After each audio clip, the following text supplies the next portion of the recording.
Welcome to the Daily Mix. I'm Angela Sharp. I hope you had a wonderful weekend. You know, I always like to try to get out and do something fun. Well, I saw this Instagram post by a local influencer, and she was in this awesome field of sunflowers. And they were huge, and they were giant, and I was like, oh, that's so cool, I'm gonna go do that. So I waited about 11 days because it took that long to have time. Look how sad the sunflowers look in this photo. When she went, they were all beautiful and up, and now they like wonk, wonk, all down. So if you're gonna, you know, maybe do something somebody on Instagram posted, maybe like do it right away because the sunflowers will die after that.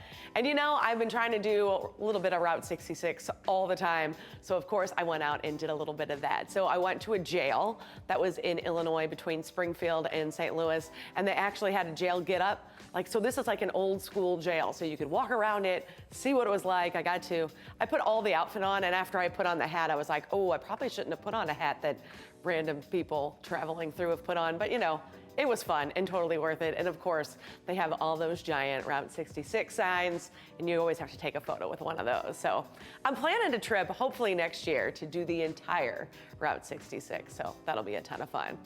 Now, later on in the show, we have Neil Salsich from the Mighty Pines. He is here. He's going to tell us about Pine Fest that's coming up. We might even talk a little bit about The Voice. I want to know what happens behind the scenes. So keep it right here, and let's get started on the Daily Mix.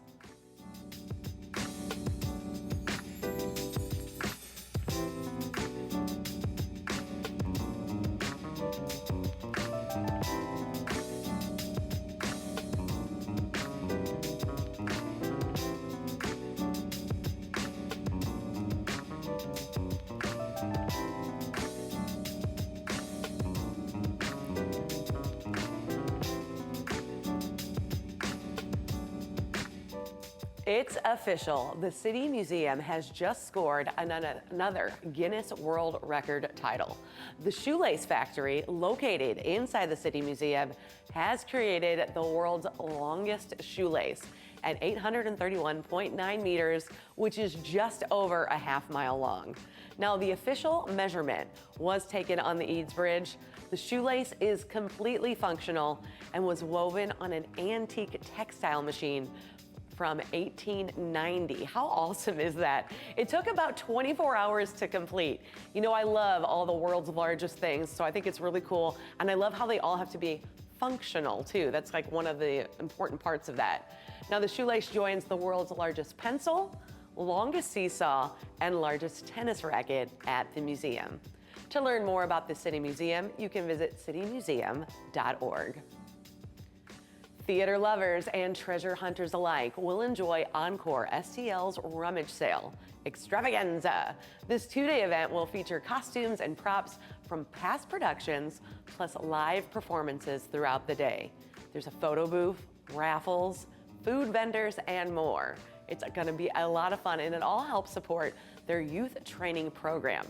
Encore for Youth, the Rummage Sale Extravaganza, will take place on August 23rd and 24th at Encore Theater. You can learn more about this event, their programs, and more at EncoreSTL.org. Now, book lovers, this one is for you. The St. Louis Jewish Community Center's biannual used book sale returns later this month. Browse thousands of books from every genre and hard-to-find special editions to novels, cookbooks, and children's books. Educational items for homeschooling, multiple copies for book clubs, and other media will also be available. All the proceeds benefit the Cultural Arts Department and help them bring authors, film, and theater to St. Louis. The used book sale will run Sunday, August 25th through Thursday, August 29th. You can find the full schedule and learn more at jccstl.com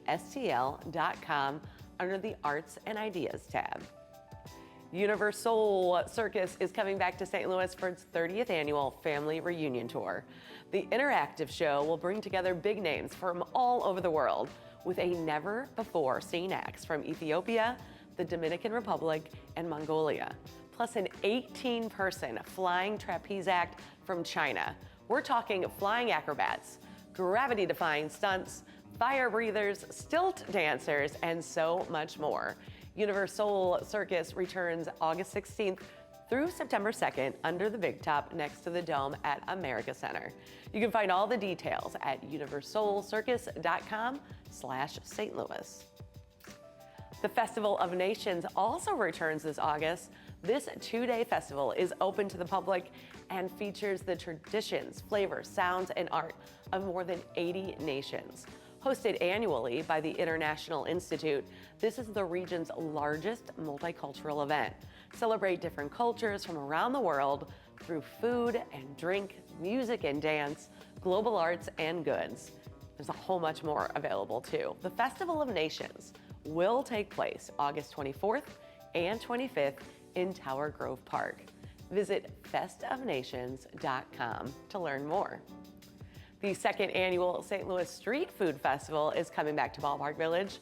More than 20 of the area's food trucks and restaurants will be together in one location, offering a wide range of flavors and options to enjoy. The festival will also feature a giant cheese fry bar, a break dancing show, eating challenges, axe throwing, live music and entertainment, a kids zone, and all kinds of fun for the whole family. The St. Louis Street Food Festival is set for August 24th and 25th.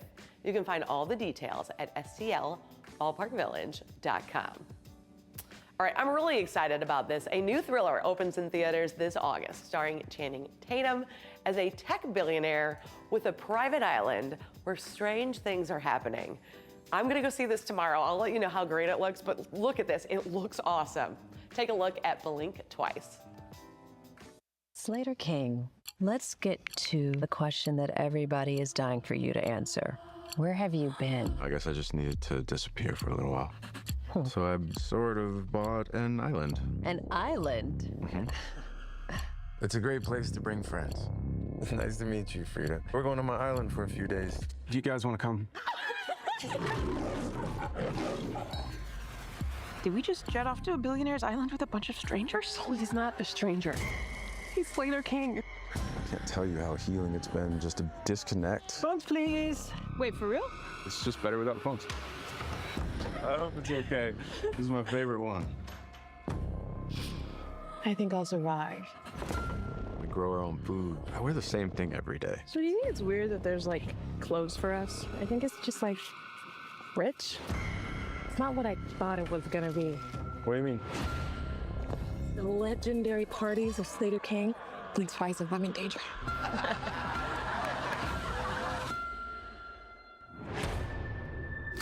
What day is it? I don't know. When are we leaving? Whenever you want. You okay? Dude, your eye. Can't you feel it? There's something wrong with this place. I've turned under my nails and I don't know how I got there. Are you having a good time? I feel like we're forgetting like a lot of stuff. There's something weird going on. Something's making us forget. Where's Jess? Who's Jess? My friend. You remember her, Yes. but I don't remember her. Oh.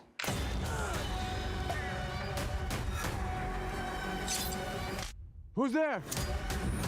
I'm going for the phones. Keep a lookout. Oh my God. What are we gonna do about you? We need to find out what's really going on.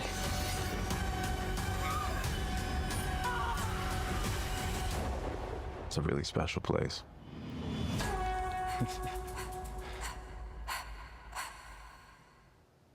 It looks so good. And look, by the magic of television, I now have singer and guitarist from the Mighty Pines, Neil Salsich. Thank you so much for being here. Thank you, Angela. Okay, let's talk about the Mighty Pines. How long have you guys been playing Mighty Pines together? We formed in 2016. So that's a while. I know, time is flying, right? Yeah. I know. It's been a whirlwind. It's been an amazing adventure. We've been all over the country. We've been to Alaska. I mean, literally, there's only a few states we haven't toured in. So That's awesome. Now, are those states kind of on like a little vision board, like we've got to play at? yes. Yeah, I would yeah. imagine. Hawaii. We're gonna do it, man. You got to make that Yeah. happen. So, how did the band form?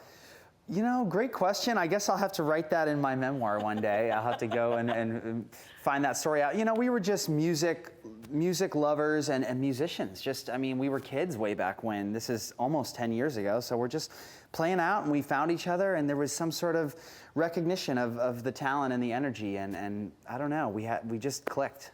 It just works. Yeah.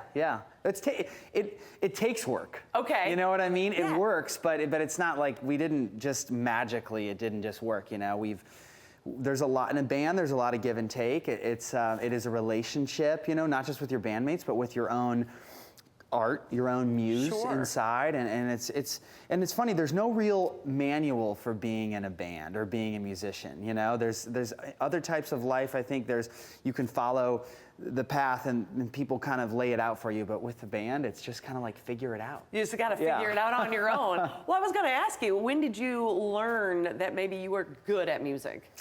That's a great question too. I've always kind of been a reluctant performer and a reluctant entertainer. So somehow I knew that I had talent inside. Okay. You know, even in college, I was not performing. I was very shy, and I think sometimes at parties, maybe after some inspiration, then I would start singing or something, and you know, people would say, wow. Well, you know, I didn't look like a singer back then. I didn't look like a musician. I was just kind of a bum college kid. So I don't know when it happened. It was really after school. I landed home back in St. Louis and was like, okay, I got to figure something out. I mean, everyone was getting a job. You had to do something, and I thought, I think I can. I would see people perform on stage, and I said, I think I can do that. And I didn't think. I knew. Somehow I knew deep down inside. I knew I could do that. You could do it. Yeah. I didn't know how, and I didn't know what it was going to look like, but I knew I could do what they're doing.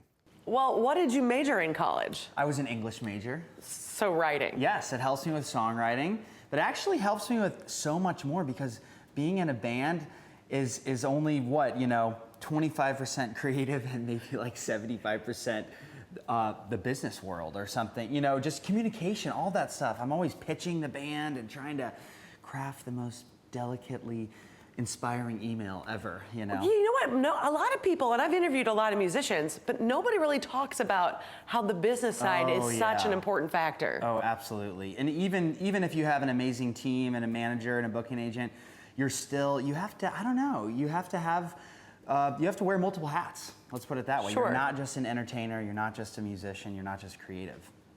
That's huge. So. Well, I would be remiss if I skipped over The Voice, because how many years ago was it? Well, that was just last year. Just this past year? I mean, yeah, a little over a year now, but it was last calendar year. So you were on The Voice. Yes. Now, you went by yourself. You didn't go with the whole band. Yep, just me. Was anybody worried about you going on without them? I don't know. They didn't tell me that, but once the show aired and I came back, it was a very exciting time for the band.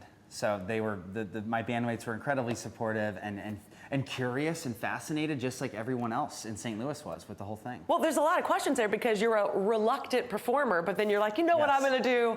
I'm going to go be on TV in front of some mega stars. What was I thinking? No, well, it was the same thing I said earlier, where I was watching The Voice one time, and I just thought, I know I can do that. I don't know how or what it's going to look like, but I just knew I could do that. And so I sent in a little internet video online, because during the pandemic, all the in-person tryouts switched totally to online. Oh, okay. So you just kind of record yourself at home, which is the modern music business these days. Yeah. And I sent in the video, and then just, you know, click, reply, oh, that looked good, and you just keep going through these rounds, and then they call you one day and say, we'd like to bring you out to LA. No, when you get the call, what does that feel like in your body? I will not forget that moment, because I was driving to some podunk gig. I remember this 2 summers ago. And it was fine. It was just like a totally average day, and I saw this missed call from California and a voicemail, and I just kind of knew. I just knew. We pulled over at a gas station, and no one really knew about this that I was with, so I just had You didn't really tell anybody? Not yet. I mean, this was so early in the process, so I just went behind the corner of this gas station and was listening to this voicemail, and the rest is history. I mean, it really is. And now when they turn around for you, is that an extra shock? I mean, you knew you're good, but when they actually solidify that by turning around. Yeah. The phrase sort of, mind left body or something like that. That's kind of, I just felt like I was still singing, I was still performing, but my brain was observing them turn their chairs, and somehow I didn't get off track. I really don't, I can't explain that experience at all.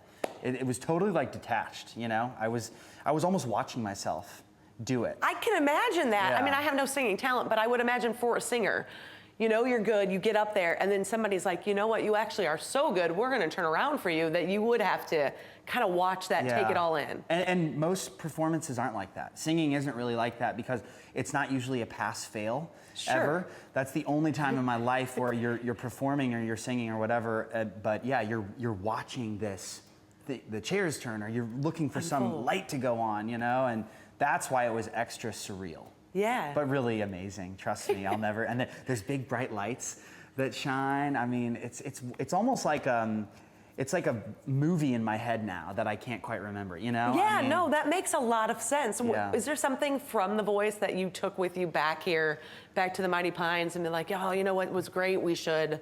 Really just, it was the first time in my life that I was really dedicated to singing. Like, I've always been a great singer, but it was just more of like, just something I did.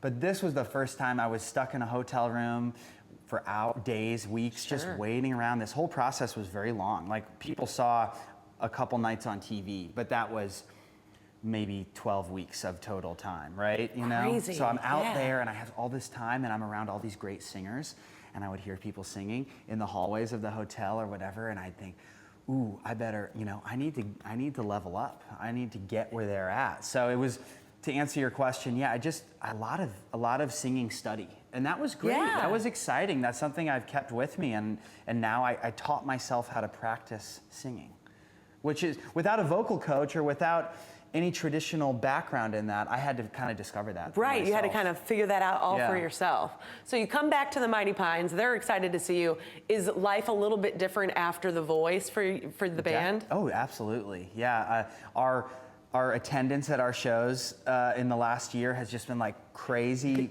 which is a great problem to have. I mean, like, it's not even a problem. It's just a great thing to have. And it's just been a great year of shows, and I've gotten so much other work from it. You know, just getting called to sing this, to sing that, sing with the musicians that I've worked with in St. Louis that I hadn't before.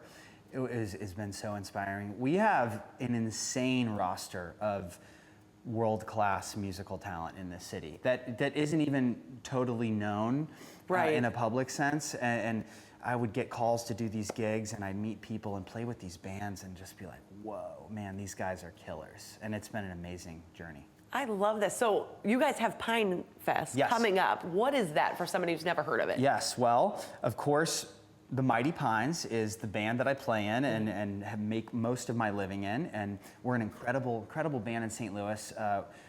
I think we're the best original music band in St. Louis, right? In a city of great cover bands. I feel like we're writing our own music and people are singing the words to our songs in hundreds of people in front of me. It's totally wild, right? So we put on our own festival, and this is the third year. And we feature some of the best music in St. Louis, the best music we can find. This year we have the Steve Ewing Band. We have the Funky Butt Brass Band. We have artist at large, Jimmy Griffin. I'm really excited about that. I think folks have seen him shred his guitar all over town. And this year he'll be sitting in with every artist at Pines Fest.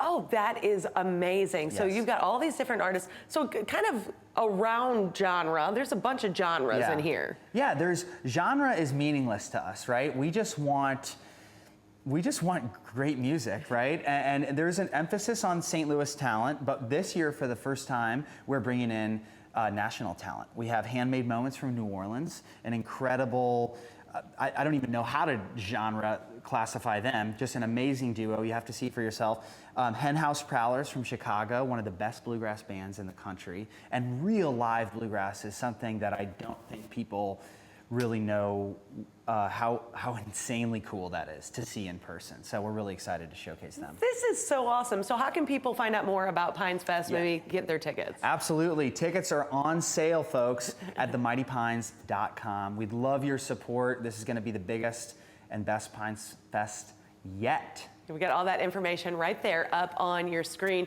How can people follow on with you and kind of see your story? Because you have such a really cool story with, the voice and everything else that you're doing. How can they keep up with you? Yes, this day and age, it's all about social media, right? So any social platform that you love, you can find me on there. I appreciate your engagement and your follows and all that stuff. And I always post all of my public gigs on a weekly basis there. Awesome. Well, thank you so much for joining us and telling us a little bit of your story. Thank you, It sounds Angela. like a really cool ride. Yeah, it's been great, and may it continue. May it continue. Definitely check out Pines Fest. You can follow them, of course, and you can also follow Neil, because he would like you if you followed him. You can also follow us after you do all that. We have all the social media channels as well, and you can always drop us a line at stltv.net. Now, we are going to have a ticket giveaway up on our STL TV's Instagram. Check that out. Ticket giveaway for Pines Fest. So that is very exciting. So you're definitely going to want to follow them and follow us so you can get in on winning those tickets. And we're going to go into the credits here playing one of your songs. Yeah, well, I hope you like it, folks. All right, here we go. I'm not sure you realize just how much you ease my worried mind. And I really want to thank you for being yourself. Well, I was all busy being someone else. You opened a door for me, a door for me.